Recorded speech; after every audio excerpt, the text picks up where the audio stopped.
एक जमाने में जफर बादशाह अपनी बादशाहत की शान और शौकत के लिए मशहूर था। लोग उसे देखते ही तालियां बजाते थे और जफर बादशाह अपने मुल्क को अजमत से चलाता था। उसका सबसे करीबी और वफादार वजीर था नोमान, जिस पर बादशाह पूरी तरह भरोसा करता था। लेकिन नोमान के दिल में गद्दारी का बीज बो चुका था और वो बादशाह की दौलत और तख्त चाहता था। इसलिए उसने दुश्मन राजाओं से मिलकर बादशाह के खिलाफ बड़ी साजिश रची। हर रोज नोमान बादशाह को गलत फैसले करवाता और उसे अंधेरे की तरफ धकेल रहा था। नोमान की सलाह पर बादशाह ने अपना खजाना खाली कर दिया। फौज को तनख्वाह नहीं मिल रही थी और लोग बादशाह से नाराज होने लगे थे। जब दुश्मन ने हमला किया तो बादशाह की फौज बिल्कुल कमजोर निकली और जफर बादशाह की बादशाहत दुश्मनों के हाथों तबाह हो गई। नुमान ने धोखे से तख्त हासिल कर लिया और खुद को नया बादशाह करार दे दिया। जफर बादशाह को कैद कर दिया गया, जहां उसकी पुरानी शान अब सिर्फ यादों में रह गई। एक रात जफर कैद से भाग निकलने में कामयाब हो गया, लेकिन वो अपने ही शहर में घूमता था और कोई उसे पहचान नहीं पा रहा था। आखिर एक दिन वो भीख मांगने पर मजबूर हो गया।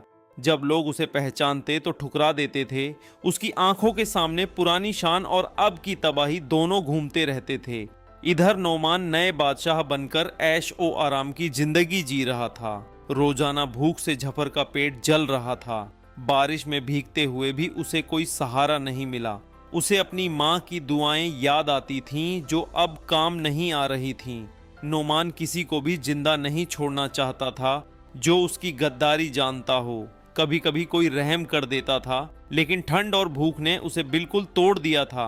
नोमान अपनी नई बादशाहत को खुशी से मना रहा था, जबकि जफर अपने ही महल के बाहर खड़ा उसे सिर्फ देख सकता था।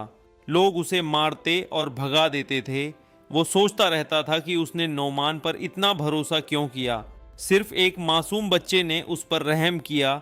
जब नोमान को पता चला कि जफर अभी भी जिंदा है तो वो गुस्से से भर गया और उसने पूरे मुल्क में जफर को ढूंढने का हुक्म दे दिया। जफर छुप छुप कर जिंदगी गुजार रहा था। भूख, ठंड और गम ने उसकी सेहत खराब कर दी। बीमारी के बावजूद वो फिर भीख मांगने लगा। अब कुछ लोग उस पर तरस खाने लगे थे।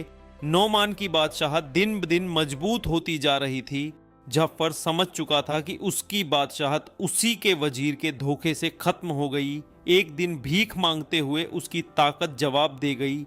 लोगों ने जब उसे पहचाना तो उनके दिल में अफसोस पैदा हुआ और आखिर जफर बादशाह, जो एक वक्त दुनिया की शान था, सड़कों पर भीख मांगते हुए ही अपनी जिंदगी खत्म कर गया।